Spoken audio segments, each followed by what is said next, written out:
प्राचीन काल में अरण्यवर्ती नामक एक विशाल राज्य था, जहाँ राजा अंशुमान और रानी वसुंधरा राज्य करते थे।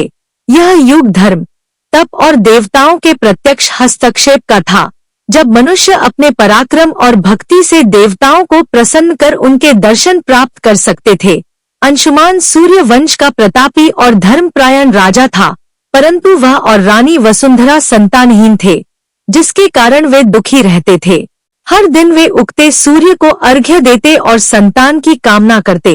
रानी वसुंधरा ने सौम्य संयम और 16 सोमवार व्रत करना शुरू किया।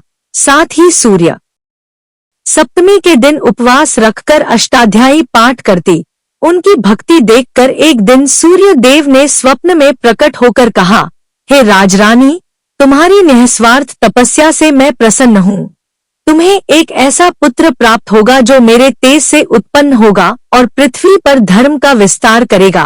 कुछ महीनों बाद रानी गर्भवती हुई और एक शुभ नक्षत्र में एक तेजस्वी बालक ने जन्म लिया, जिसका नाम सूर्यकेतु रखा गया। उस बालक के जन्म के समय सूर्य मंडल से एक दिव्य रश्मि उतरी जो बालक के ललाट पर स्थायी हो गई। वह बालक बचपन से ही तेज, संयम, ज्ञान और शक्ति का प्रतीक था। उसने कुछ ही वर्षों में वेद, शस्त्र और नीति का ज्ञान प्राप्त कर लिया और पिता के साथ राज्य संचालन में सहायक बनने लगा। एक दिन राज्य में भीषण सूखा पड़ा और वर्षों तक वर्षा न होने के कारण लोग दुखी हो गए। पशु पक्षी मरने लगे, धरती की हरियाली लुप्त हो गई। तब सूर्यकेतु ने अपने पिता से आज्ञा ली कि वह स्वयं सूर्य देव के धाम जाकर उनसे वर्षा की प्रार्थना करेगा। सभी ब्राह्मणों और ऋषियों ने बताया कि सूर्य लोक तक पहुंचना असंभव है, परंतु सूर्यकेतु ने हिमालय के उत्तर में स्थित तपोवन में जाकर कठोर तप शुरू किया। उसने 12 वर्षों तक केवल वायुपान कर सूर्य का ध्यान किया। अंत में सूर्य देव प्रकट हुए और कहा, वत्स, तुम्हारी भक्ति ने मेरे रथ को रोक दिया, मांगो क्या वर चाहिए।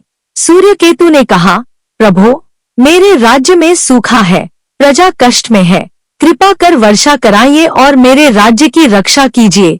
सूर्य देव ने कहा, यह कार्य इंद्र का है, परंतु तू मेरा अंश है।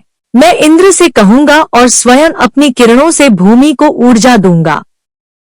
यह कहकर सूर्य देव ने उसे एक दिव्य कुंडल और कवच प्रदान किया, जो उसे किसी भी युद्ध में अजेय बनाएगा।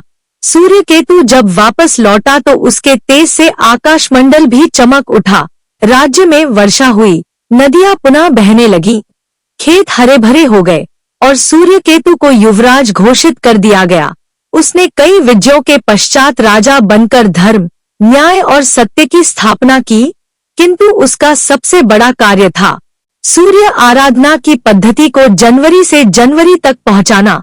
उसने प्रत्येक नगर में सूर्य मंदिर बनवाए, जहां प्रतिदिन प्रातःकालीन अर्घ्य, संध्याकालीन दीपदान और विशेष अवसरों पर सूर्य सहस्त्रनाम पाठ होता। राजा अंशुमान और रानी वसुंधरा ने वृद्धावस्था में राज्य त्याग कर तपस्वी जीवन स्वीकार कर लिया और सूर्य मंदिर के प्रांगण में ही समाधि ली।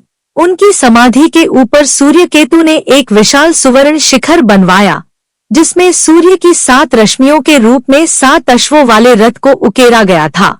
कहा जाता है कि सूर्यकेतु ने 100 वर्षों तक राज्य किया और अंत में ब्रह्मा मुहूर्त में सूर्य देव के रथ पर बैठकर देह त्यागी और सूर्य लोक को प्राप्त हुआ, जहां उसे दिव्य गान और रश्मियों के लोक में स्थान मिला। आज भी अरण्यवर्ती में हर वर्ष सूर्य सप्तमी के दिन राजा सूर्यकेतु की जयंतियां मनाई जाती हैं, जहां हजारों श्रद्धालु सूर्य को अर्घ्य देकर यह प्रार्थना करते हैं, हे दिव्य रश्मियों के स्वामी, जैसे आपने सूर्यकेतु को दिव्यता दी, वैसे ही हमारे जीवन में भी प्रकाश और शांति भरिए। और यह कथा पीढ़ी दर पीढ़ी सुनाई जाती है, जिससे न केवल सूर्य की महिमा का ज्ञान होता है, बल्कि यह भी कि जब राजा और रानी सच्चे भाव से देवों की आराधना करें, तो वे स्वयं लोकों को पार कर प्रभु के चरणों तक पहुंच सकते हैं।